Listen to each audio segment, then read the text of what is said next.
Hello everyone, tarot with M Singh में ma'am Singh आप सभी का बहुत बहुत स्वागत करती हूँ। हमेशा की तरह मैं आ गई हूँ आपके पर्सन की एनर्जीज़ के साथ। देखते हैं कलेक्टिव लेवल पे इस वक्त आपके पर्सन की एनर्जीज़ क्या हैं, उनके सबकॉन्शियस माइंड में क्या चल रहा है, इमीडिएट एक्शन क्या एक्सपेक्टेड है। तो शुरू करते हैं गाइज आज के रीडिंग लेके प्रभु का नाम। हर हर महादेव, जय हो शिव शक्ति, जय हो राधे कृष्णा, जय हो मेरे भाई। सबसे पहले जब भी मैं शफल करूँगी अपने पर्सन के बारे में सोचिएगा, उनका नाम याद कीजिएगा, उनकी आँखों को याद कीजिएगा या उनके ओवरऑल फेस को याद कीजिए अपने थर्ड आई पे, और एंजल से प्रे कीजिए कि इस रीडिंग से ज़्यादा एनर्जीज़ आपके पार्टनर की आप तक पहुँचाएँ। शुरू करते हैं आज की रीडिंग। हर हर महादेव, जय हो शिव शक्ति, जय हो राधे कृष्णा, जय हो मेरे भाई।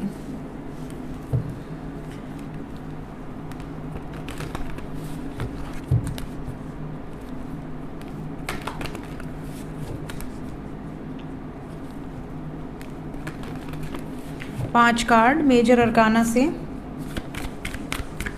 5 कार्ड्स एंजल्स।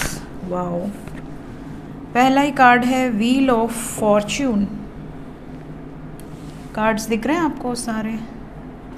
वेट, इसको ऐसे कर दें तो आपको अच्छे से दिखेंगे।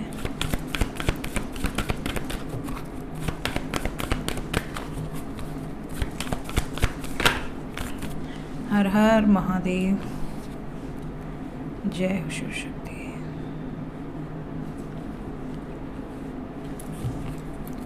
दो कार्ड और,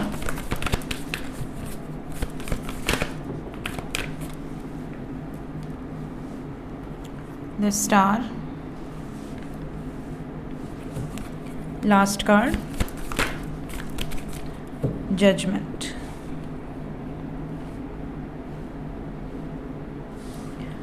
बॉटम ऑफ द डेक से है हैंगमैन। सो गाइज यहाँ पे साइन की बात करूँ, so we have all the science. Wheel of fortune carry all the science, all 4 elements. यहाँ पर जो एनर्जी है मेजर अरकाना से, इसमें कुंभ राशि नज़र आ रही है, सिंह राशि, धनु राशि, तुला राशि और मीन राशि। पाइसेस, लिब्रा, एक्वेरियस, लियो, सेजिटेरियस, ये एनर्जीज़ हैं मेजर अरकाना से। बाकी टैरो से सभी पूरे ऑल साइंस रहते हैं। एनर्जी की बात करें तो फायर एनर्जी बहुत स्ट्रॉन्ग है, और फायर के बाद एयर एनर्जी बहुत स्ट्रॉन्ग है, उसके बाद वाटर एनर्जी है, एंड देन अर्थ एनर्जी है। तो जब भी फायर एनर्जी, और आज सुबह देखिए एंजल्स ने एनर्जी शिफ्ट करवाया था, और मैंने कहा भी कि आज की एनर्जी में फायर एनर्जी बहुत स्ट्रॉन्ग है, and then again we have got fire energy. कहीं ना कहीं जब भी फायर एनर्जी बहुत ज़्यादा स्ट्रॉन्ग होती है तो अग्नि जो है ये पवित्रता का प्रतीक माना गया है। अग्नि को हम संकल्प लेने के लिए हमेशा अग्नि को प्रज्वलित करते हैं, और प्रभु को आवाहन करने के लिए अग्नि को प्रज्वलित करते हैं, दिया जलाते हैं, धूप जलाते हैं, हवन करते हैं। तो अग्नि का महत्व बहुत ज़्यादा है, और फायर एलिमेंट यहाँ पर एक ऐसे डिसीजन को रिप्रेजेंट कर रहा है जो होगा बहुत जल्द, और ये जो डिसीजन है ये बहुत प्योर हार्ट के साथ लिया जाने वाला डिसीजन होगा, और ये ईश्वर को साक्षी मानकर लिया जाने वाला डिसीजन होगा। प्लस फायर जो है तहस नहस करने की क्षमता रखता है, डिस्ट्रक्शन को भी दिखाता है। जब हम मरते हैं तो हम जलाए जाते हैं। कहीं ना कहीं ये बहुत सारी नकारात्मक ऊर्जाओं को ख़त्म करने की भी एनर्जी है। मीन्स आपके पार्टनर कहीं ना कहीं नेगेटिविटीज़ से बाहर आ रहे हैं, उन नेगेटिव एनर्जीज से अपने आप को प्रोटेक्ट करते हुए बाहर आ रहे हैं, उन नेगेटिव एनर्जीज़ को ध्वस्त करते हुए बाहर आ रहे हैं, और जिस दिशा में आ रहे हैं वो दिशा बहुत पॉजिटिव है, बिकॉज वी हैव होप। तो ये एनर्जी मैं यहाँ पर रीड कर पा रही हूँ। लेट्स क्लैरिफाई, ताकि और भी ज़्यादा क्लैरिटी मिल जाए हमें।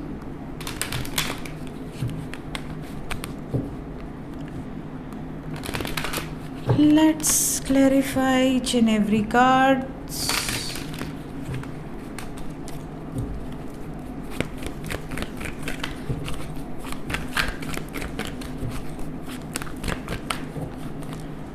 The Wheel of Fortune, clarify कर दें एंजल्स।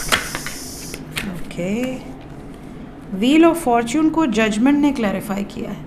तो तो ये जो समय चल रहा है ये निर्णायक है, और आपके पर्सन अगेन फायर एनर्जी वापस आने की एनर्जी में है। बहुत सारे लोगों को मैसेजेस कॉल्स तो रिसीव होंगे ही। अगेन फायर एनर्जी, शादी की वाइब्रेशंस बहुत स्ट्रॉन्ग है। शादी को लेकर कुछ बड़े निर्णायक फैसले होते नज़र आ रहे हैं, चाहे ट्रेडिशनल वे में शादी करें, पूरे रीति रिवाज पूरे रिचुअल्स को फॉलो करते हुए, या अपनी मनमर्जी से शादी करें, मंदिर में शादी करें, किसी स्पिरिचुअल प्लेस पर शादी करें, कोर्ट में शादी करें। बट शादी की वाइब्रेशन है, यहाँ कोर्ट भी है, यहाँ मंदिर भी है, और यहाँ पर ट्रेडिशनल मैरिज भी दिख रही है फैमिली के साथ, पूरे रीति रिवाज के साथ। तो यहाँ पर मैरिज की वाइब्रेशंस बहुत स्ट्रॉन्ग हैं और डिसीजन मेकिंग एनर्जी है। ये समय जो है आपके पर्सन निर्णायक फैसले के साथ आएंगे। आपके साथ आगे बढ़ना है या नहीं बढ़ना है, ये दो ही रास्ते हैं। बढ़ना है तो शादी करेंगे, अगर शादीशुदा है और सेपरेशन में है तो रिकन्सिलिएशन की एनर्जी है। टेम्परेंस, टेम्परेंस को मून ने क्लैरिफाई किया है, और मून के साथ है लवर्स। यहाँ अर्धनारीश्वर की एनर्जी है, and we have got the lovers, Shiva Shakti की एनर्जी। हर इंसान के अंदर डिवाइन क्वालिटीज़ होती हैं, मैस्कुलाइन और फेमिनाइन एनर्जीज़ होती हैं, और कहीं ना कहीं आपका काउंटर पार्ट इस वक्त आपके साथ यूनियन के बारे में बहुत ज़्यादा सोच रहे हैं, आपके साथ इस रिलेशनशिप में वर्कआउट करने के बारे में बहुत ज़्यादा सोच रहे हैं। प्लस दिमाग से कम दिल से ज़्यादा सोच रहे हैं। इमोशनल एनर्जी है।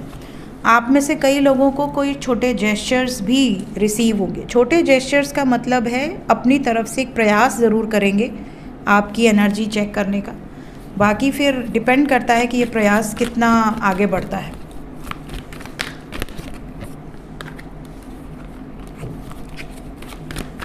स्ट्रेंथ को भी क्लैरिफाई कर दें। स्ट्रेंथ इस बर्डन से मुक्त होने के लिए, स्ट्रेंथ इस थर्ड पार्टी एनर्जी से मुक्त होने के लिए, स्ट्रेंथ कंप्लीशन के लिए। यू हैव द वर्ड, इधर मत जाओ, कहाँ चले गए, ये रहा, कंप्लीशन ऑफ अ साइकिल। क्या होप है आपके पर्सन को? इन्हें होप है कि जो समय आज चल रहा है वो बदलेगा। इन्हें पूरी होप है, and they are very much sure about this. ये आपका साथ नहीं छोड़ना चाहते, चाहे कुछ भी हो जाए। क्या जजमेंट आपके फेवर में होगा? Yes, 100% yes. सेलिब्रेशन की एनर्जी है with the strength and with the sun. So judgement 100% आपके फेवर में ही होगा। जय सूर्यदेव। हैंगमैन, जिस सिचुएशन में स्टक है वो सिचुएशन ख़त्म होने वाली है। मैंने आपको अग्नि के बारे में बताया ना, नकारात्मक ऊर्जाएं ख़त्म होंगी, पॉजिटिविटी लेकर आएंगे, यूनियंस लेकर आएंगे, जजमेंट बहुत क्विक होगा। और ये मैंने आपको मेजर अरकाना से रीड किया था, एग्जैक्टली वही एनर्जी आई है। हैंगमैन को टावर ने क्लैरिफाई किया है, मीन्स कहीं ना कहीं जो सिचुएशन रुकी हुई थी वो आगे बढ़ने वाली है। कलेक्टिव लेवल पे energy is very clear. Hope कि आप सभी से रेजोनेट करें।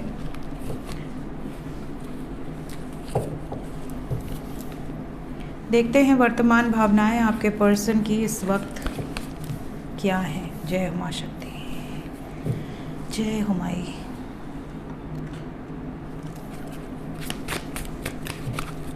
करंट फीलिंग्स आपको लेकर आपके पर्सन की वर्तमान भावनाएं क्या हैं इस वक्त?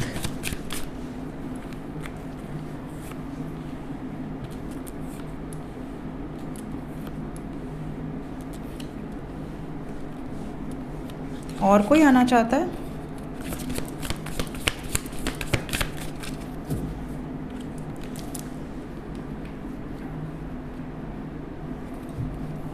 बॉटम ऑफ द डेक से है वैल्यूज। वैल्यूज यहाँ पर सबसे ज़्यादा जो इनकी फीलिंग्स में है वो ये कि कहीं ना कहीं बहुत सारे व्यूवर्स ऐसे हैं जिनके पर्सन ने कुछ सोच कर आपसे दूरी बनाई थी। मतलब ऐसा नहीं कि रैंडमली दूरी बना ली हो, रैंडमली आपको ब्लॉक कर दिया हो, रैंडमली झगड़े कर दिए हो, ऐसा नहीं है। इन्होंने पूरा प्रॉपर सोच समझ के आपको ब्लॉक किया, सोच समझ के आपसे डिस्टेंस बनाया, सोच समझ के भागे आपको छोड़कर। क्यों भागे? कहीं ना कहीं काफ़ी लोगों के पार्टनर को तो ये लगा कि स्टैंडर्ड डिफरेंस है इसलिए भागो, आगे फ्यूचर नहीं है। कुछ लोगों के पार्टनर को लगा कि यार शायद मैं अनवर्दी हूँ, मैं इसके लायक नहीं हूँ, इसलिए पीछे हट गए। कुछ लोगों के पार्टनर को ऐसा भी लगा कि शायद आप अनवर्दी हो इनके लिए, आप इनके लायक नहीं हो, या तो किसी के कहने पर या तो किसी के भड़काने पर, बट इन्होंने ये किया। अब जब आपसे भाग गए, दूर चले गए, तब इनको ये रियलाइजेशन प्रभु ने बहुत अच्छी तरीके से करवाया है, अलग अलग लोगों को भेज के इनके लाइफ में, कि तुमने किसको पीछे छोड़ा है। जो तुम्हारे लिए परफेक्ट था मैंने तुमको दिया था, बट तुमने उसकी कद्र नहीं की, तुमने उसकी वैल्यू नहीं समझी। आज तुमको उसकी वैल्यू समझाऊंगा अच्छे से, उसके बाद तुमको रियलाइज़ होगा कि डेस्टिनी क्या होती है। तो अब इनको वो सब कुछ समझने के बाद, अपने शैडो साइड्स को फेस करने के बाद, अपनी नकारात्मक ऊर्जाओं को देखने के बाद, अपनी गलतियों को मानने के बाद, इनको ये निष्कर्ष पर पहुँचे हैं, समझ में आया है कि the way you love can never be matched. आप इर्रिप्लेसेबल हो, आपको कोई बदल नहीं सकता, आपकी जगह कोई नहीं ले सकता। ये एनर्जी है, ये इनकी एग्जैक्ट वर्तमान भावनाएं हैं। इनको ये रियलाइजेशन भी ईश्वर ने करा दिया है, इनके कर्मों ने करवा दिया है कि जो भी स्ट्रगल आए हैं लाइफ में, जो कुछ भी होता है वो अच्छे के लिए होता है। तो अगर आप इनकी डेस्टिनी में नहीं हो और ये ज़बरदस्ती आपके पीछे पड़े थे तो भी अलगाव होगा। अगर आप इनकी डेस्टिनी में हो और ये आपको छोड़कर भागे थे तो ये वापस आएंगे। ये एनर्जी है। देखिए, भाग्य से आप बदल नहीं सकते, जो भाग्य में है वो आपको फेस करना ही पड़ेगा। यहाँ पर ये भी बता दूँ कि आप में से कई लोग अगर निराश होकर बैठे हुए हैं कि कुछ अच्छा नहीं होगा, तो अनएक्सपेक्टेड आउटकम की एनर्जी है। आपको पता भी नहीं कि आपके पीठ पीछे क्या प्लानिंग चल रही है यूनिवर्स की।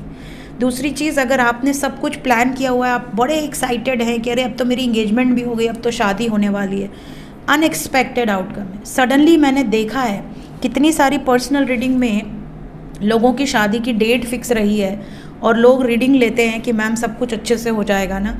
अगर उसमें आ गया कि नहीं होगा, प्रॉब्लम आएगी, तो वो प्रॉब्लम आई है। और अनएक्सपेक्टेड आउटकम हुए हैं कि मतलब उन्होंने तो ऐसा तक बोला था कि कई लोग ऐसे हैं जिनके साथ ये चीज़ें हुई हैं मेरे पर्सनल रीडिंग में, कि अगर मैंने उनको बोला कि कार्ड्स में एनर्जी में ये बता रहा है तो सतर्क रहो, प्रॉब्लम आएगी, उन्होंने कहा नहीं हमारी तो इंगेजमेंट हो गई है, हमारी तो शादी की डेट भी फिक्स हो गई है और मुझे नहीं पता था कि शादी की डेट फिक्स है। तो ऐसे बहुत सारे लोग होते हैं जो आधी चीज़ें नहीं बताते।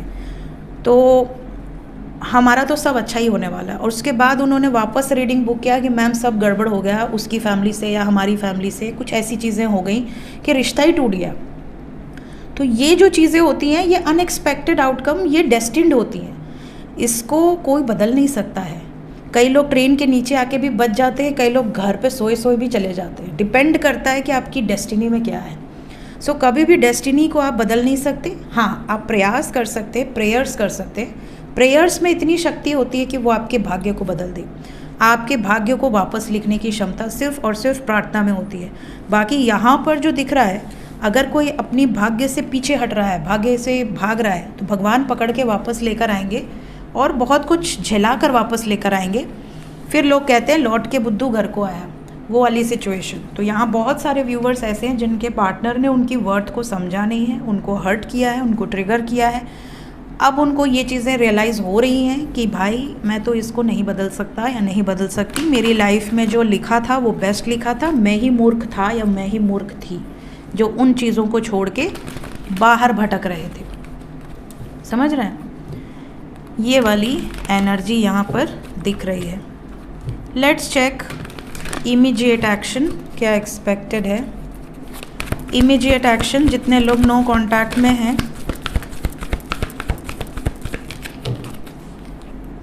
जितने भी लोग नो कांटेक्ट में हैं, सबसे पहले मैं बता दूं कि 5-5 की एनर्जी है। नो कांटेक्ट वालों के लिए आने वाले 5 घंटे से 23 घंटे इम्पॉर्टेंट हैं। 23 घंटे के अंदर कुछ लकी वंस हैं जिन्हें मैसेजेस या कॉल्स आएंगे, अदरवाइज बाकी लोगों को 23 घंटे के बाद कॉल्स मैसेजेस आने शुरू होंगे, स्पेशली 27 घंटे के बाद। क्या कहेंगे आपके पर्सन आपसे? पहले जो चीज़ें अधूरी छोड़ कर गए थे, सबसे पहले तो क्लैरिटी देंगे। जो चीज़ें अधूरी छोड़ कर गए थे, जो इच्छाएं अधूरी छोड़ कर गए थे, उन्हें पूरा करने का वादा करेंगे। बहुत सारे व्यूअर्स ऐसे हैं जिनके पर्सन ये कंट्रोल अपने हाथ में लेंगे कि एक बार गलती हुई है दोबारा नहीं होगी, बिकॉज वी हैव 9/11 की एनर्जी है, 911। बहुत सारे लोगों की इच्छाएं पूरी होंगी, बहुत सारे लोगों के ऊपर डिवाइन ब्लेसिंग्स रहेंगी और आपको रिसीव होंगी ये डिवाइन ब्लेसिंग्स। कुछ लोगों के लिए 1144 की भी एनर्जी है, 1144, ये भी एनर्जी बहुत स्ट्रॉन्ग है। और कुछ लोगों के लिए यहाँ पर वाइब्रेशंस ऐसी भी हैं जैसे कि 55 मेजर चेंज को रिप्रेजेंट कर रहा है। सडन जो मैंने कहा अनएक्सपेक्टेड आउटकम, ये आपको दिखेगा। तो अभी आपको घबराना नहीं है, सब्र रखना है, पेशेंस रखना है, पॉजिटिव अफर्मेशंस कीजिए। अगर आपके पर्सन बहुत गंदे तरीके से बिहेव कर रहे हैं तो इनको स्पेस दीजिए। जब तक इनके एनर्जी में सुधार ना हो तब तक ये खुद ना आए, ठीक है? अपनी एनर्जी क्यों ड्रेन करनी? भगवान आपको हील होने का समय दे रहे हैं तो हील होइए ना। उस एनर्जी को क्यों अपने ऊपर रखना जो एनर्जी आपको रिस्पेक्ट नहीं कर रही है, आपकी केयर नहीं कर रही है, जिससे आपके होने ना होने से फ़र्क नहीं पड़ रहा। उन लोगों से, उन एनर्जीज से थोड़ा सा डिस्टेंस बनाइए कि भाई जब तुझे मेरी सोल की फ़िक्र नहीं है तो मुझे भी किसी की फ़िक्र नहीं है ना? एक बाउंड्री सेट होनी चाहिए। अपने रिस्पेक्ट को, सेल्फ रिस्पेक्ट को प्रायोरिटाइज करना सीखिए, तभी दुनिया आपको रिस्पेक्ट करेगी। जो लोग कांटेक्ट में हैं उनके लिए बताएं इमीडिएट एक्शन। जो लोग कांटेक्ट में हैं, पहला ही कार्ड डेस्टिनी का आया है, wheel of Fortune with memories of love and 6-6 आपकी तरफ 6-6। आप ऑलरेडी हारमोनी में हैं, आपकी बात हो रही है तो हारमोनियस यूनियन बरकरार रहेगा। डेस्टिन पार्टनर के साथ हैं तो यूनियन परमानेंट भी हो जाएगा। Very nice. बट फियर से थोड़ा सा बाहर निकलिए आप लोग। आप में से काफ़ी लोग ऐसे हैं, या तो आप या तो आपके पार्टनर, एक नई शुरुआत के पहले डर रहे हैं। किस बात का डर रहेगा आपके पर्सन को? थर्ड पार्टी का। कन्फ्यूजन है, एक तरफ आप है, एक तरफ कोई अदर सिचुएशंस है। कुछ लोगों से मूव करना पड़ेगा, कुछ लोगों से डिटैच होना पड़ेगा, specially third party energy. Third party का फियर इनको बहुत ज़्यादा है। हालांकि ये थर्ड पार्टी में सफ़र कर रहे हैं बट फिर भी डर रहे हैं। इन्हें झगड़े से भी डर लग रहा है, कॉन्फ्लिक्ट से भी डर लग रहा है। तो ये एनर्जी है। फियर किस बात का है वो मैंने आपको क्लियर कर दिया है। आपके लिए कोई वार्निंग नहीं है, बट कोई ऐसा भी एनर्जी नहीं है कि बहुत सारे लोगों को कमिटमेंट मिलेगी, ऐसी भी एनर्जी अभी नहीं है। You have to keep patience. But हाँ, यूनियन आपका बरकरार रहेगा। बैलेंस में रहिए, समझिए, अंडरस्टैंडिंग रहिए। पुरानी कोई बातें आप लोगों के बीच में उठ सकती हैं, होप की पॉजिटिव बातें हों। नेगेटिव बातें होंगी तो प्रॉब्लम होगी। लेट्स चेक कि एंजल्स इस वक्त आपसे क्या कहना चाहते हैं। डिवाइन की तरफ से गाइडेड एनर्जीज क्या हैं आपके लिए? Angel guidance, angel guidance.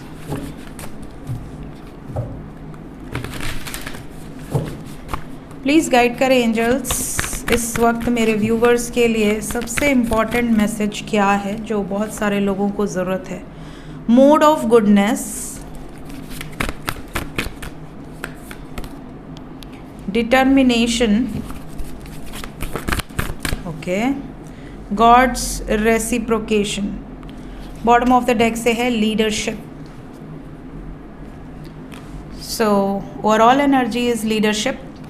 Leadership को कहा जा रहा है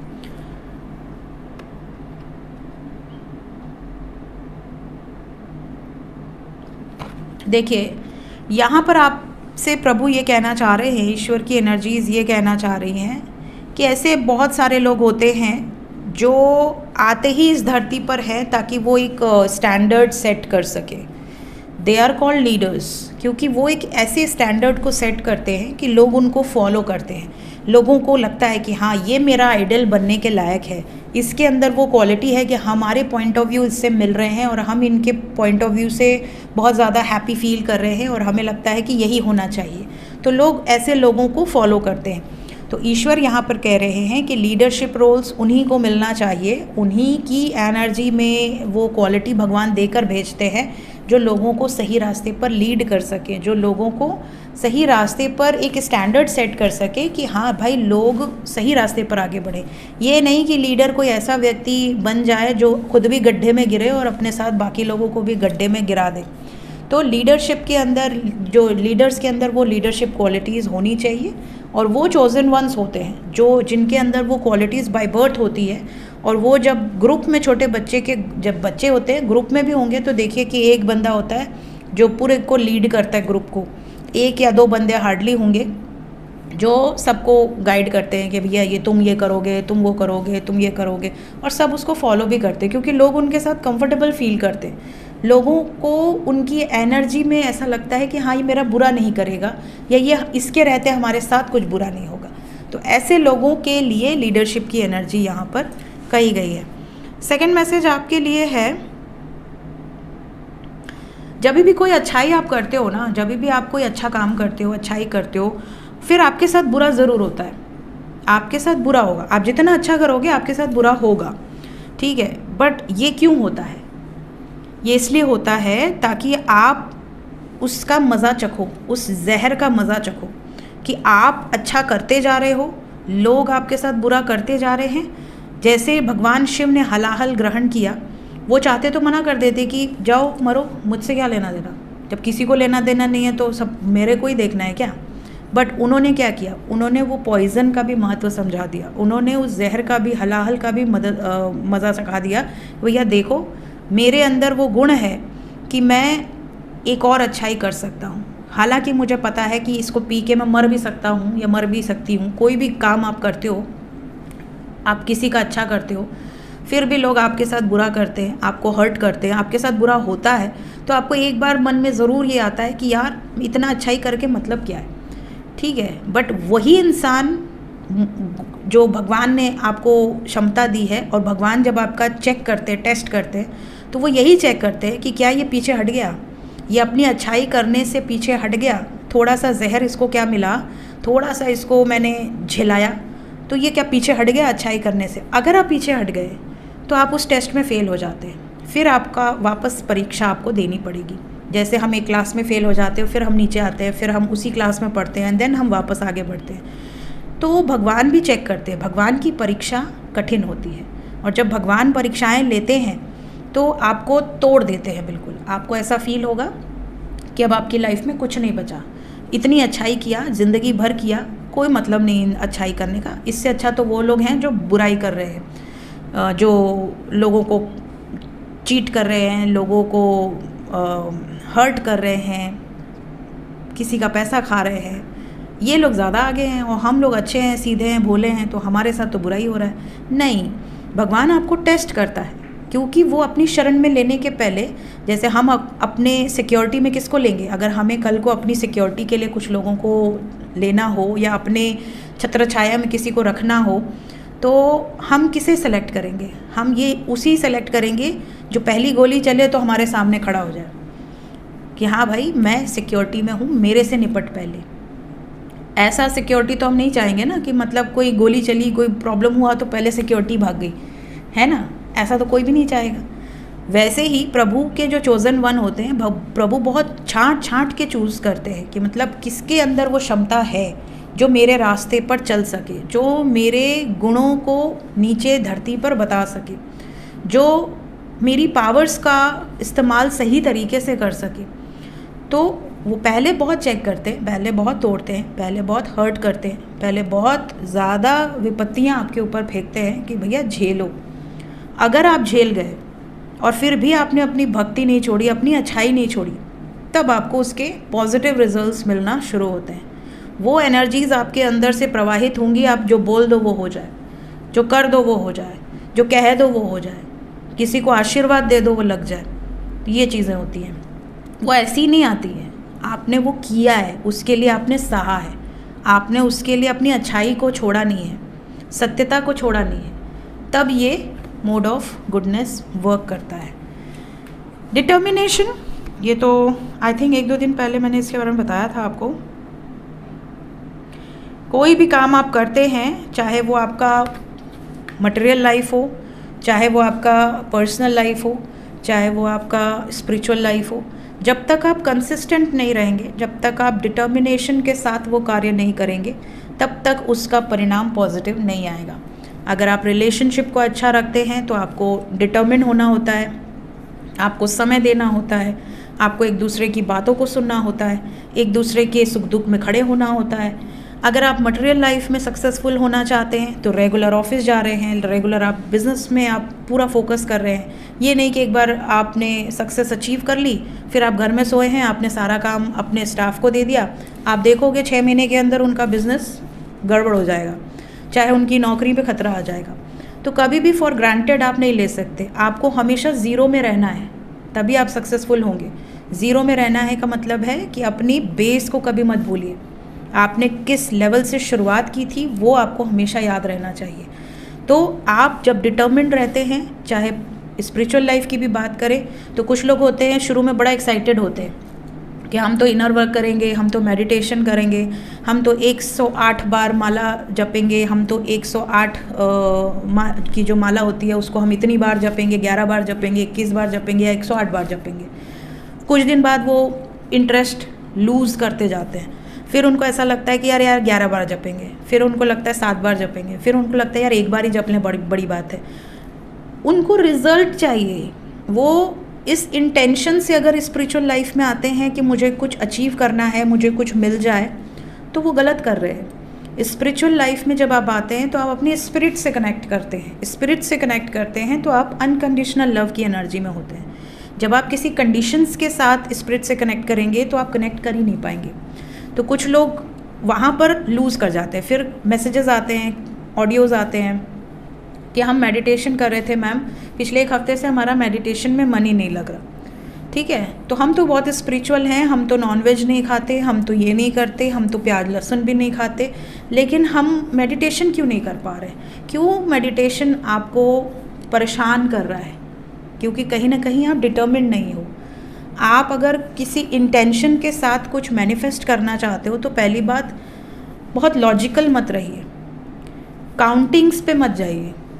जब लोग तपस्या करते हैं, घोर तपस्या, तो वो माला लेकर थोड़ी बैठते हैं कि आप काउंटिंग थोड़ी करते हैं। आप दिल से करो ना, काउंट मत करो। भगवान ने ये नहीं कहेगा कि आपने 107 किया तो मैं नहीं सुनूंगा, 108 नहीं किया तुमने 110 कर दिया तो तुम्हारा कैंसिल, 108 ही करना था। ऐसे तो भगवान नहीं करते ना। भगवान तो भाई आपकी आत्मा की आवाज़ सुनते हैं, है ना।